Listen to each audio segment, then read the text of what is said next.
Hello. Today's video is going to be another good one. We are looking at a cipher that Bacon has left, and it's actually put in several different places. And so we're going to look at each one of these, and he's teaching you along the way on how to understand this symbol. And when you understand the symbol and how to apply it, you can then take it over to these other pages, and as you're going to see, it'll be a message after a message. It's really an amazing thing. It ends up, we're going to see that it's actually in the map, and so it's something that we're trying to fully unlock and apply. So it's once again interactive. We don't have all the answers here. Of course, until you prove it so, you don't have the answers. And so, but we're going to look at this symbol, and we're going to look at the first one here on the Stratford Monument, because this monument keeps coming back around. I do believe that on this monument holds the key to understanding what we're supposed to do on the map. And so it's very interesting. As you know, if you've studied this and you've paid any attention to other people's videos, this thing is just coated with all sorts of different ciphers, and there's one that nobody's talking about. And Peter Amundsen actually stumbled onto it, but he did it without understanding the symbol or even really recognizing the symbol. And it's this word up here. These two top lines, of course, are written in Latin, and he shows you how that M in Socratem is wrong. It should be an N, and so it's bad Latin. And then when you switch it to an N, he made the name strawman, and so it's very interesting. But I'm more interested in this AE that's in the word Marriott. Okay, that is a Latin letter, so if we're speaking Latin here, it would make sense to use that letter there. Because it's a Latin letter, and I guess you would pronounce it the A flowing into the E. But he's using it for another reason, and it's what we're calling letter replacement. And so the concept is like, I put one letter, but it needs to be this letter. And so we're going to apply this idea as we go across. As we can see here, the M needs to be changed to an N. And so you change that to an N to get strawman, and maybe that is why he's using that instead of just putting an A and an E. He's using that Latin letter maybe for a purpose. And so with that concept of replacing a letter for another letter, let's go into other pieces and see if we can unlock messages using that concept and see if it can take us where we need to go. And so it's just very interesting. A mind of curiosity, and this is what happens. These are the things that will unlock if you just kind of step out of the box and kind of think. And so on this first one, of course, it's the M. It needs to be switched to an N. And so you do that and you get your message. And there's your symbol telling you what to do. He was able to do it just knowing Latin and was able to switch it. And so he was able to do it without understanding this. But let's go ahead and start applying it. And so the next one we're going to look at is right here in the first folio on the dedicatory to the memory of my beloved, the author, Mr. William Shakespeare,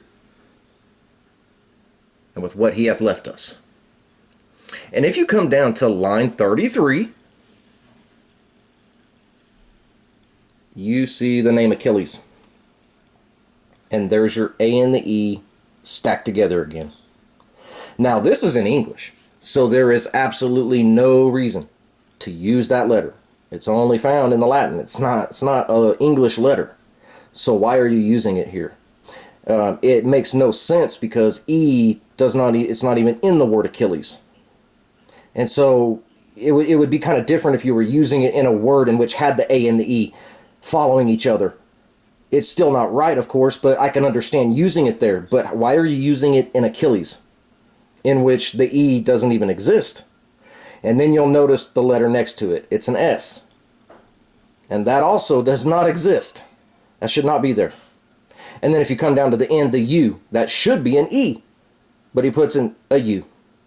And so here you have him using the A and the E, and of course the A should be an E, so letter replacement.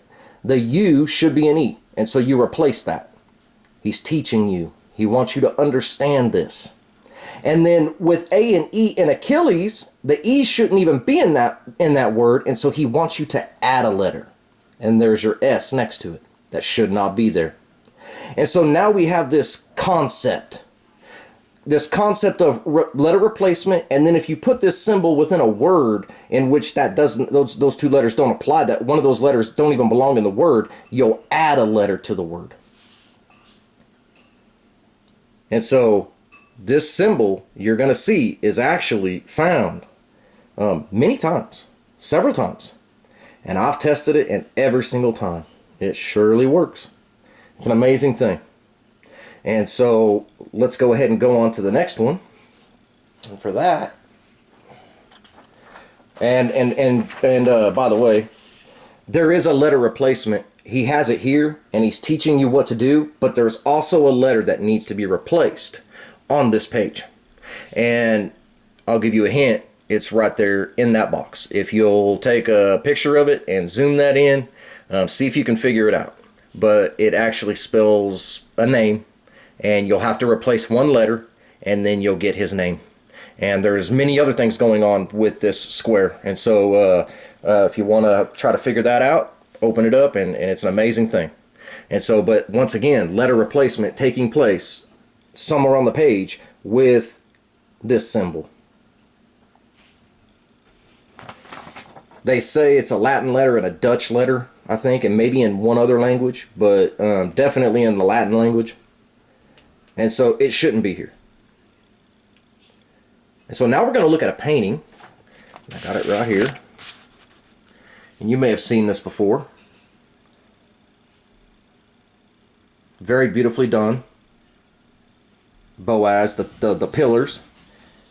And of course you got the triangles, earth, water, fire, air. And you have all this symbolism down here. All this is alchemy. And then if you come up to the top left, you're going to see a stack of letters. And notice the first two is the A and the E, and they're together. And so once again, within a painting, we now have this A and the E symbol again. And so if we're just going to take what he's teaching us and do letter replacement, let's see what we get. And so this isn't a word, it's just letters. And so it's not wrong. And so we're not going to add letters, we're just going to replace a letter. He puts an A and E, we're going to replace a letter. So what letter would we replace? Well, if we just unscramble these, and if we use the A, the S, the H, and the E, and then we take that C and we replace it with an R, you get the word Asher. And the two letters that you replaced is the R and the C. R-C-N Asher. And that is how that's done. Now I have a map in which he's pointing to Asher and gives you a latitude, longitude coordinates in which brought us to a place called Asher. And we have an aerial view map. So right here in a painting, he's got 17 stars, of course, Bacon and Pythagorean cipher. I can't go into what's over here. We're working that now. It's becoming very, very important. Notice the pillars of the temple are being wrapped by the roses. The Rosicrucians are guarding the temple secret. There's a lot of symbolism going on here. You'll also notice the capital B. Come over here, and it's lowercase. That's a lowercase j. Should be capital. It's a name. That is not done on accident. That's not a mistake. It's a cipher. And I'm working on that right now. And so once again, remember the first one on the monument. He changed the M to an N because that symbol was there, and it gave you straw men. We did it in Achilles, and he's showing you how to replace letters and add letters. And then if you go up into that box, you're going to unlock a name. And then we come over here to this painting, and we're unlocking Asher. A-S-H-E, and you replace the C with the R, giving you Asher, letter replacement. And the two letters, R and the C, is what you switched. R-C, Asher. It's an amazing thing. So now I'm going to take you into, we're going to go into a play, and it ends up being the tragedy of Julius Caesar. And if we go to the tragedy of Julius Caesar, it's right here. This is in your folio, page 109, which I believe is misnumbered. Yep, page 98. Nothing on this page, blank. 109. And so there's your supposed error, but we know that's to pay attention. And when you look in the name, there's your A and the E stacked on top, stacked side by side. There's that symbol. So we now know you got the dots, that dot between the A and the D and the S. You now have a letter replacement situation. That A and the E, even though it doesn't fit because we're in English, that's how you spell Caesar, so that you could do it that way. But we know now that he only uses that when we're supposed to replace letters. And then we also have to ask the question, why are you spelling Julius like this? You don't have to do that. If I just merely flip the page, there you go. The tragedy of Julius Caesar. It's got the A and the E in lowercase. But there it is, Julius. So why, on the cover page, are you spelling it like this? Well, we obviously know Roman numerals. And so not only do we have an A and E letter replacement here, but we also have a stack of Roman numerals. And so because we understand what we are supposed to be doing, we can actually unlock this. And when you do, it really is mind-boggling. It really does boggle the mind. And so we're going to start with the Roman numerals. And you'll notice in there you got the LI, which equals 51. And this is a number that they use in ciphers for some reason. Of course, Francis Bacon and Pythagorean cipher. But if you remember this is in your 1609 sonnets, the chronogram. And how they start that off is with the LI, 51. And so you can go back into my videos and see how that unfolds in the message, and it's an amazing thing. It's all about the treasure map. But there's your LI. And so this is how they do it. You'll see these things repetitive because he's trying to teach you as he goes. And so here we are, and we're going to go 51. Now, letter replacement. There's a letter that needs to be replaced. And what we're going to go ahead and do is we're going to go ahead and take that letter out, that symbol, and we're going to replace it with this V right here in universal. See how thick it is and how dark it is compared to all the other ones? It just stands out, and he does that because he wants you to put it there. He wants you to see it. He could have made that a U. He uses it all throughout the folio. Here he's using it to give you the message. So we're going to go ahead and take that A and the E, and we're going to replace it with this V. Okay? And so that would give us 5. That's a Roman numeral. And so 5, we have another V, that's 10. We have another V, that's 15. And then we have the I at the front. That makes 16. So you have 51 and 16. And so if we just took 51 minus 16, that equals 35. And if you just take 35 and reverse it, you get 53, which of course is the number which marks RC. So it's the number for his tomb. And so with the Roman numerals, we've now got the number 53. And you'll notice the remaining letters. You have the S, the C, the S, the A, and the R. And so R, C, S, R, C's. And what's left over? The V, the S, and the A. But V's and U's are interchangeable. And so we're going to use the U. And it reads, RC's 53, RC's tomb in the US of A. Every letter used. And that is how that cipher reads. It is incredible.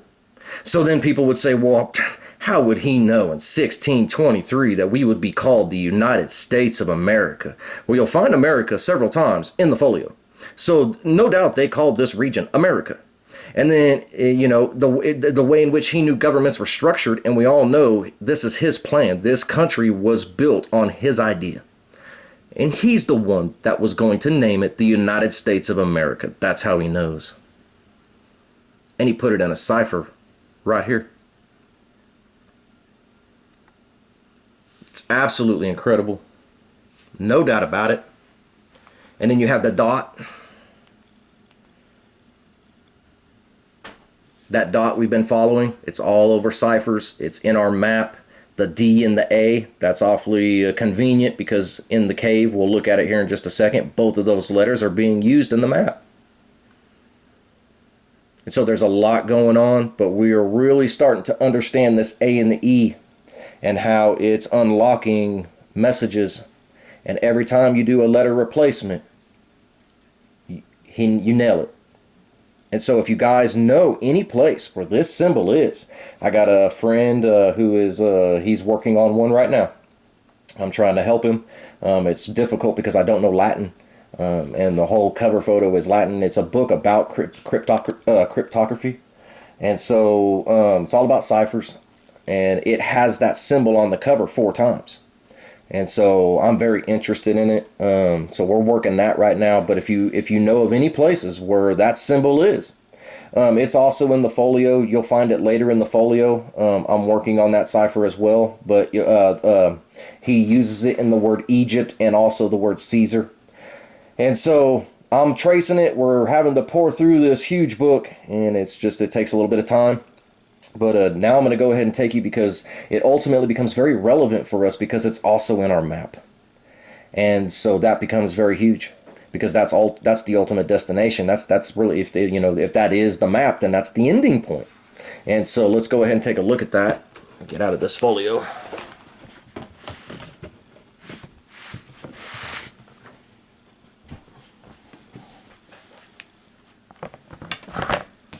Okay. So here we are, and this is in the 1611 King James Bible. And we know we've been working this, we're squeezing it. Last video I showed you the razorback, and when you flip it, you got the man clutching the serpent. It's just an amazing cipher. And we're going to go back to the monument, and I'm going to show you something that's written there, which really interests me. I find it just very interesting. But here, we're going to see that if you just come down in the Egyptian sea, there's your A and the E. And so he's using it in the word Egyptian, which here, that shouldn't be because, of course, A is not in the word Egypt. And so you shouldn't even be using it for that. But then if you come down just a little further, he's got it again. A and the E in the word Egypt. And, of course, once again, that should not be because not only is it a Latin letter, but there is no A in Egypt. And so why are you using it? Obviously, we're at the point now where it's letter replacement. And I know I'm on to the cave. That's why he's done it one time. You add the A in there, and that gives you cave. The D becomes a V. And so you get the word cave. I understand that, but you have to use it a second time. And that's what we're unlocking now. And so I just wanted you guys to see that. Another quick note, if you come down here, and if you look up this word right here, it's the word seraphim. Okay? Try to zoom in on it. Seraphim. That's not a place. That's an angel. And when you look it up in the index, you got to look it up. You got to go and you got to look it up. Because what you're going to find is Egypt spelt 3 times in 3 different ways. And the word above it is Asher, and Asher shouldn't be there. I believe it's the tribe Nephtali, if I'm not mistaken, that's supposed to be there. And so clearly a message, Asher, Egypt spelt with different letters, and so letter replacement. He's screaming it at us. And so we just have to figure it out. It's very difficult trying to get into this man's mind, as you know. And so with missing numbers, and there's just there's a lot to think about. And so but that letter is definitely being used. It's being used in strategic places. And so now I'm going to go back to this. monument page. And I find it interesting now that I'm reading this with our new understanding.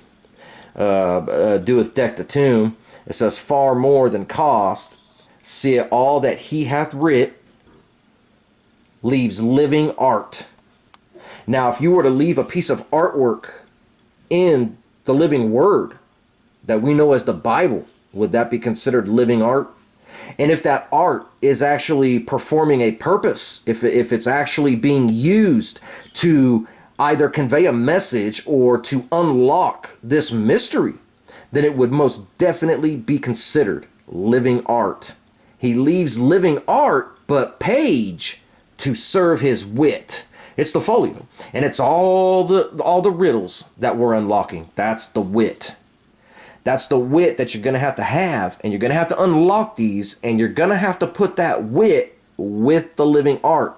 The wit is how you understand what you're looking at with this.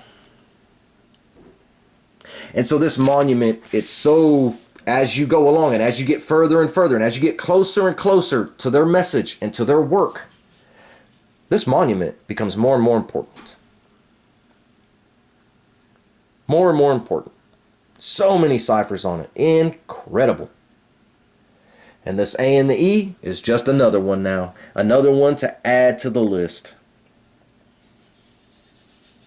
And so if you guys see that cipher, look into it, letter replacement, tell me what you come up with. We're going to stay here. We got a big project going this weekend. We may end up finding him this weekend. I think we're hot on him. He has nowhere left to run. The map has been squeezed, and I truly believe we're about to nail him. This whole thing is just going to explode. It was designed to, and just in the nick of time. Feast of Tabernacles is this weekend. The Day of Atonement, Yom Kippur, we just did that. Very beautiful. Feast of Trumpets. Maybe this is our time. Pray this is our time. Till the next one, guys. All glory to you, Yahuwah. He shows me these things, and he helps me put them together. So all glory to you. It can't be done without him. It's his marvelous work and a wonder. We love you. Thank you for your son, Yahushua. We look forward to seeing you very soon. Amen.